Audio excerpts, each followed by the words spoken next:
ओम शांति। प्रातः बोली ओम शांति। बाप दादा 31/12/2024 के परमात्मा मधुर माँ बाप। मीठे बच्चे, बाप जो रोज़ रोज़ पढ़ाते हैं वह पढ़ाई कभी मिस नहीं करनी है। इस पढ़ाई से ही अंदर का संशय दूर होता है।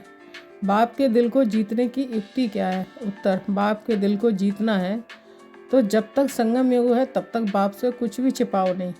अपने करैक्टर्स पर पूरा ध्यान दो। अगर कोई पाप कर्म हो जाता है तो अविनाशी सर्जन को सुनाओ तो हल्के हो जाएंगे। बाप जो शिक्षा देते हैं यही उनकी दया, कृपा व आशीर्वाद है। तो बाप से दया व कृपा मांगने की बजाय स्वयं पर कृपा करो। ऐसे प्रसाद कर बाप के दिल को जीत लो। ओम शांति। अभी रूहानी बच्चे ये तो जानते हैं कि नई दुनिया में सुख है, पुरानी दुनिया में दुख है। दुख में सभी दुख में आ जाते हैं और सुख में सभी सुख में आ जाते हैं। सुख की दुनिया में दुख का नाम निशान नहीं। फिर जहाँ दुख है वहाँ सुख का नाम निशान नहीं। जहाँ पाप है वहाँ पुण्य का नाम निशान नहीं। जहाँ पुण्य है वहाँ पाप का नाम निशान नहीं। वह कौन सी जगह है? एक है सत्ययुग, दूसरा है कलयुग। ये तो बच्चों की बुद्धि में जरूर होगा ही। अभी दुख का समय पूरा होता है और सत्ययुग के लिए तैयारी हो रही है। हम अभी इस पतित छीछी दुनिया से उस पार सत्ययुग अर्थात राम राज्य में जा रहे हैं। नई दुनिया में है सुख, पुरानी दुनिया में है दुख। ऐसा नहीं, जो सुख देता है वही दुख भी देता है। नहीं, सुख बाप देते हैं, दुख माया रावण देता है। उस दुश्मन की एफिजी हर वर्ष जलाते हैं। दुख देने वाले को हमेशा जलाया जाता है। बच्चे जानते हैं कि जब उसका राज पूरा होता है तो फिर हमेशा के लिए खलास हो जाता है। 5 विकार ही सबको आदि मध्य अंत दुख देते हैं। आए हैं, तुम यहाँ बैठे हो तो भी तुम्हारी बुद्धि में यही रहे कि हम बाबा के पास आए हैं। रावण को तो तुम बाप नहीं कहेंगे। कब सुना है रावण को परमपिता परमात्मा कोई कहते हो? कभी भी नहीं। कई समझते हैं लंका में रावण था। बाप कहते हैं कि ये सारी दुनिया ही लंका है। कहते हैं वास्को डी गामा ने चक्र लगाया स्टीमर व बोट के द्वारा। जिस समय उसने चक्र लगाया उस समय एरोप्लेन आदि नहीं थे। ट्रेन भी स्टीम पर चलती थी। बिजली अलग चीज़ है। अब बाप कहते हैं दुनिया तो एक ही है, नई से पुरानी, पुरानी से नई बनती है। ऐसे नहीं कहना होता है कि स्थापना पालना विनाश नहीं। पहले स्थापना, फिर विनाश, फिर बाद में पालना। ये राइट अक्षर है। बाद में रावण की पालना शुरू होती है। वह झूठी भिखारी पतित बनने की पालना है जिससे सब दुखी होते हैं। बाप तो कभी किसको दुख नहीं देते हैं। यहाँ तो तमो प्रधान बनने के कारण बाप को ही सर्वव्यापी कह देते हैं। देखो क्या बन पड़े हैं। ये तो तुम बच्चों को चलते फिरते बुद्धि में रहना चाहिए। है तो बहुत सहज, सिर्फ अल्प की बात है। मुसलमान लोग भी कहते हैं उठकर अल्लाह को याद करो। खुद भी सवेरे उठते हैं। वह कहते हैं अल्लाह व खुदा को याद करो। तुम कहेंगे बाप को याद करो। बाबा अक्षर बहुत मीठा है। अल्लाह कहने से बरसा याद नहीं आएगा, बाबा कहने से बरसा याद आ जाता है। मुसलमान लोग बाप नहीं कहते हैं वह फिर अल्लाह मियाँ कहते हैं, मियाँ बीवी। ये सभी अक्षर भारत में है। परमपिता परमात्मा कहने से ही शिवलिंग याद आ जाएगा। यूरोपवासी लोग गॉड फादर कहते हैं। भारत में तो पत्थर भित्तर को भी भगवान समझ लेते हैं। शिवलिंग भी पत्थर का होता है। समझते हैं कि इस पत्थर में भगवान बैठा है। भगवान को याद करेंगे तो पत्थर ही सामने आ जाता है। पत्थर को भगवान समझ पूछते हैं पत्थर कहाँ से आता है? पहाड़ों के झरनों से गिरते गिरते गोल चिकना बन जाता है। फिर कैसे नेचुरल निसालवी बन जाते हैं। देवी देवताओं की मूर्ति ऐसी नहीं होती है। पत्थर काट काट कर कान, मुंह, नाक, आँख आदि आदि कितना सुंदर बनाते हैं। खर्चा बहुत करते हैं। शिव बाबा की मूर्ति पर कोई खर्चे आदि की बात ही नहीं है। अभी तुम बच्चे समझते हो कि हम सो देवी देवता चेतन में खुद बन रहे हैं। चेतन में होंगे तब पूजा आदि नहीं होगी। जब पत्थर बुद्धि बनते हैं तब पत्थर की पूजा करते हैं। चेतन है तो पूज्य है, फिर पुजारी बन जाते हैं। वहाँ ना कोई पुजारी होते हैं ना कोई पत्थर की मूर्ति होती है। दरकार ही नहीं है। जो चेतन थे उनकी निशानी यादगार के लिए पत्थरों की रखते हैं। अभी इन देवताओं की कहानी का तुमको मालूम पड़ गया है कि इन देवताओं की जीवन कहानी क्या थी। फिर से वही रिपीट होती है। आगे ही ज्ञान चक्षु नहीं था तो जैसे पत्थर बुद्धि थे। अभी बाप द्वारा जो ज्ञान मिला है, ज्ञान एक ही है परंतु उठाने वाले नंबरवार हैं। तुम्हारी रुद्रमाला भी इस धारणा के अनुसार ही बनती है। एक है रुद्रमाला, दूसरी है रुंडमाला। एक है ब्रदर्स की, दूसरी है ब्रदर्स और सिस्टर्स की। ये तो बुद्धि में आता है। हम आत्माएं बहुत छोटी छोटी बिंदी मुआफिक हैं। गायन भी है, भ्रुकुटी के बीच चमकता है अजब सितारा। अभी तुम समझते हो कि हम आत्मा चेतन है, एक छोटे सितारे मिसल हैं।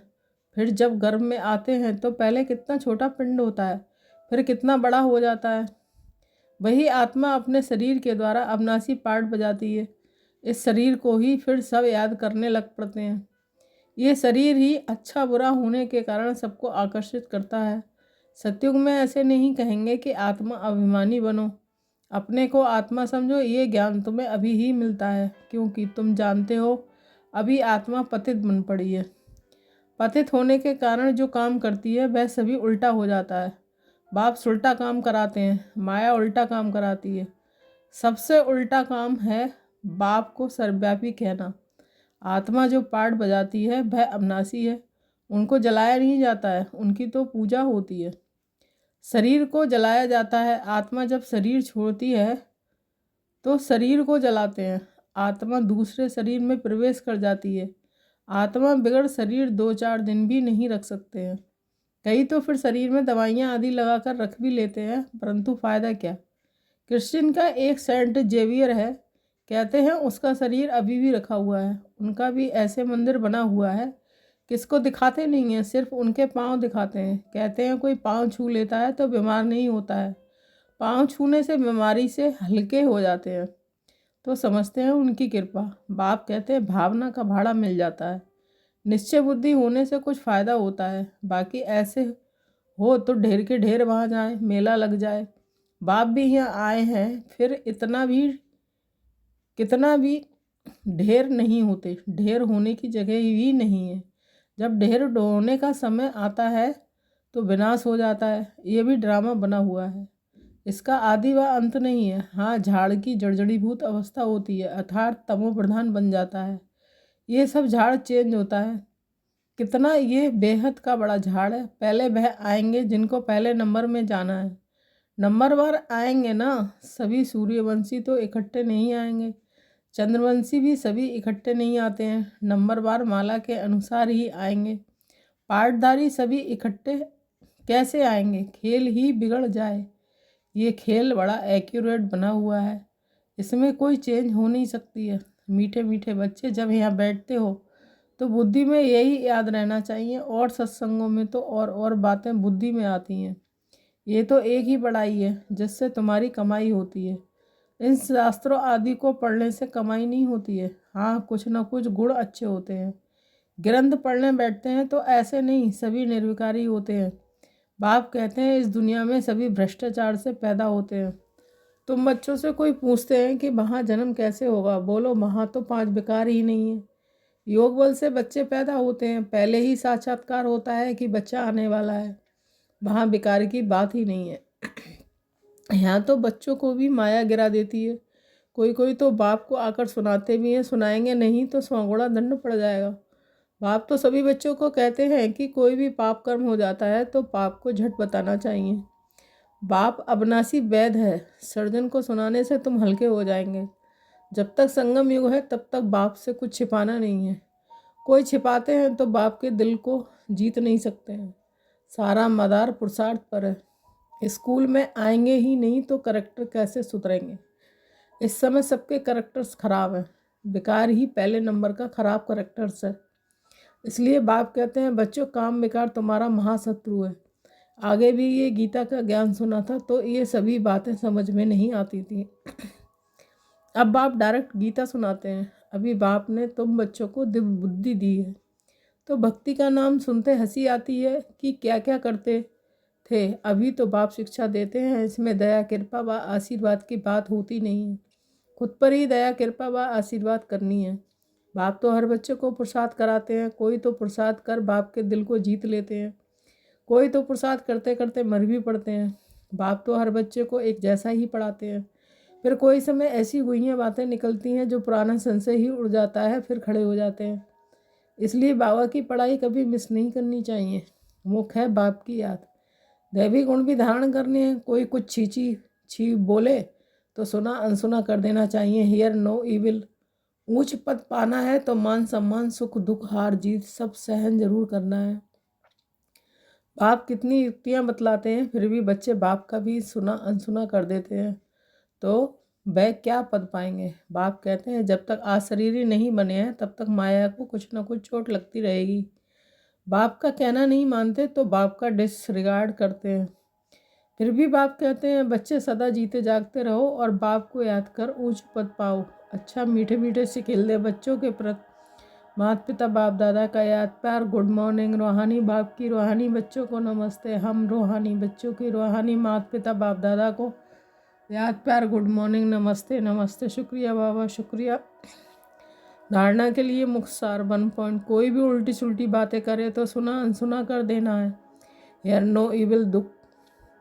दुख सुख मान अपमान सबको सहन करना है। सेकंड, बाप जो सुनाते हैं उसे कभी सुना अनसुना कर बाप का डिसरिगार्ड नहीं करना है।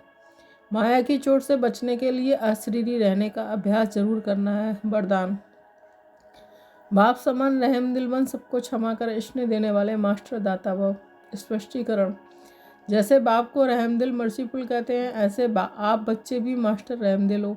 जो रहम दिल है वही कल्याण कर सकते हैं। अकल्याण करने वाले को भी क्षमा कर सकते हैं।